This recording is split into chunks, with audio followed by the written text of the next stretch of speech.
Hi friends, అందరికీ నమస్కారం. నేను చలపాటి అంజని. అందరూ ఎలా ఉన్నారు? మనం ఇప్పుడైతే లక్డీ కపూల్ దగ్గర కాలభైరవుడి గుడి దగ్గర ఉన్నామండి. నేను లాస్ట్ టైం అయితే ఒక చిన్న రీల్ కింద పెట్టాను. ఇప్పుడైతే ఒక వీడియో తీశానండి. ఒక 11 మినిట్స్‌ది. ఈ వీడియో వచ్చి మీరు ఫస్ట్ నుంచి లాస్ట్ వరకు చూడండి. చాలా బాగుంటుంది. ఎందుకంటే ప్రతి అమావాస్య రోజు కూడా ఇక్కడ లక్డీ కపూల్‌లో చాలామంది ఇక్కడ గుమ్మడికాయ దీపం వెలిగిస్తారు. చాలామందికి మంచి పాజిటివ్‌గా ఉండిద్దండి. ఎందుకంటే ఇక్కడ అమావాస్య రోజున చాలామందొస్తారు. ఇక్కడ చాలామంది పూజలు చేసుకుంటారు. వాళ్ళు అనుకున్నయన్నీ అనుకున్నట్టుగా జరుగుతాయని ఒక నమ్మకంతోటి ప్రతి అమావాస్యకి కూడా చాలామందొస్తారు. ఇక్కడేంటంటే మనకి అమావాస్య రోజునైతే చాలామంది బూడిద గుమ్మడికాయల దీపం అయితే పెడతారండి. అలాగేనండి. నేనైతే బూడిద దీపం ఎలా పెట్టాలనేది నేను చెప్తానండి. ముందుగా అయితే ఒక బూడిద గుమ్మడికాయ తీసుకోండి. దాన్ని 2 ముక్కలు చేసుకోనండి. ఒక ముక్క ఒక పర్సను చేసుకోవచ్చండి. ముందైతే బూడిద గుమ్మడికాయ తీసుకోండి. దానికి కొంచెం బెజ్జం పెట్టండి. ఆ బెజ్జం తీశాక మనం పసుపు కొంచెం నీట్‌గా రాసండి. రాసిన తర్వాత ఆ బూడిద గుమ్మడికాయకి ముక్కకి ఒక 6 బొట్లు పెట్టాలండి కుంకుమతోటి. పెట్టి దాంట్లో కొన్ని నువ్వుల నూనె పోసండి. ఆ నూనె పోసాక కొన్ని నల్ల నువ్వులనేది ఎయ్యాలండి. అలాగే కొన్ని నవధాన్యాలు కూడా ఎయ్యాలండి. అలాగే ఏశాక తర్వాత ఒక ప్లేట్ తీసుకునండి. అందులో పెద్ద కల్లుప్పు ఉంటది చూసారా? ఆ ఉప్పు అనేది అందులో ఆ ప్లేట్‌లో పోసాక తర్వాత ఈ బూడిద గుమ్మడికాయ అనేది మనం అందులో పెట్టుకోవాలండి. పెట్టుకున్నాక పెద్ద ఒత్తి లాంటిది పెట్టుకున్నాక అండి మనం పూజ అనేది చేసుకోవచ్చండి. అలాగే చేసుకున్న కొంతమందయితే కాకరకాయది కూడా సేమ్ ఇదే ప్రాసెస్‌లో పెట్టుకుంటారండి.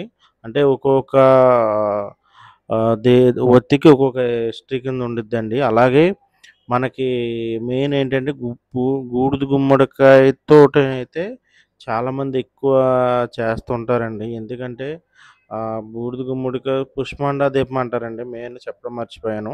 అయితే ఈ పుష్పాండ దీపం అనేది మనలో ఉన్న బాధలు గానీ, ఏమన్నా అప్పుల బాధలు గానీ, మనశ్శాంతి గానీ అన్నీ కూడా పోతాయని ఒక నమ్మకంతోటి అందరూ కూడా చాలామంది చేస్తారండి.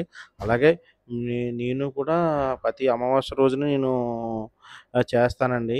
కానీ నాకు మెయిను ఈ కాలభైరవుడి గురించి చెప్పిందైతే మాకు తెలిసినాయన ఒక రాజకృష్ణ గారని ఉన్నారండి. ఆయనైతే కాలభైరవుడి గురించి ఆయన పరిచయం చేయడం అనేది జరిగిందండి.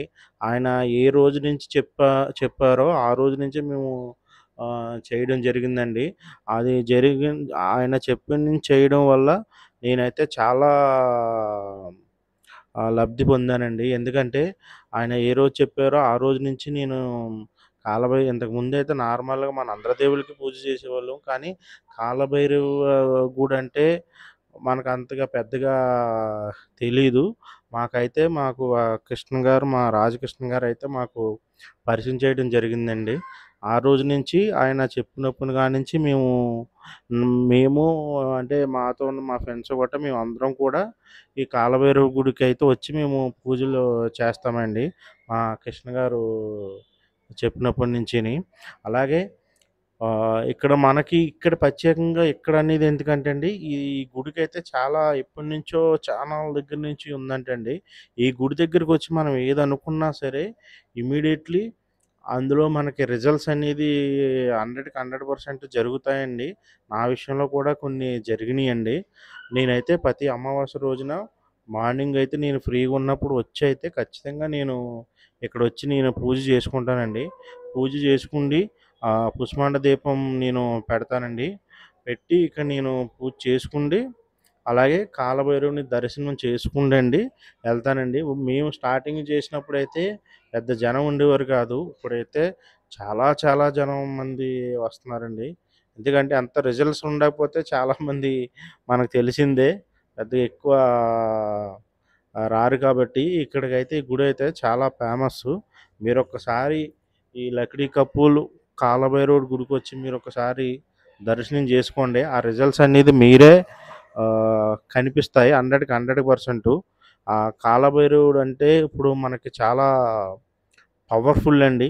ఎందుకంటే మనకు ఆ రిజల్ట్స్ అనేది మనం చూస్తాం కాబట్టి, మీరొకసారి ఇటొచ్చారంటే ఖచ్చితంగా మనం ఇక్కడ లక్డీ కప్పులు మీరు గూగుల్‌లో లక్డీ కప్పుల్ అని కొడితే లక్డీ కప్పులు కాలభైరవుడి గుడి అని కొడితే మీకు గూగుల్‌లో ఖచ్చితంగా తెలుస్తదండి. అలాగే మనకి ఇక్కడ మేమైతే నేను ప్రతి అమావాస్య రోజు కూడా నేను పూజ చేసుకోవడం అనేది జరిగిద్దండి. మీకు చెప్పినట్టు. అలాగే ఇక్కడ మనకి చూసుకుంటే ఆ రోజునైతే చాలామంది వస్తూ ఉంటారండి. ఎందుకంటే అమావాస్య రోజున పూజ చేసుకుంటే చాలా మంచిదని. ఒకసారి మామూలుగా చూడండి ఎంతమంది జనం ఉన్నారో, ఇంకా ఎక్కువ మంది వస్తుంటారండి. చాలామందుంటారు. చూసారా జనం ఎలా ఉన్నారో? అలాగే నేనైతే పూజ గట్టా అయిపోయిందండి. అయిపోయాక నేనైతే కొంతమందికి అమావాస్య రోజున కొంతమందికి మాతో పాటు కొంతమంది ఫ్రెండ్స్ మేమందరం కలిపి ఫుడ్ అనేది కొంతమందికి పెడతామండి. అంటే మా చేతులతో వండి మేము పెడతామండి. కొంతమందికి ఒక 50 మందికి, 60 మందికి స్వయంగా మేము వండండి కొన్ని ప్యాకెట్ల కింద చేసి కొంతమంది కొన్ని ఏరియాలో ఆ రోజున మేము పంచుతాం అనేది జరిగిద్దండి. అలాగే మాకు తోచినంత ఏదో మేము చేసి పెడతామండి. ఎందుకంటే మన చేత్తో వండి పెట్టడం అంటే ఒక ఆనందమే వేరు గదండీ! అలాగా.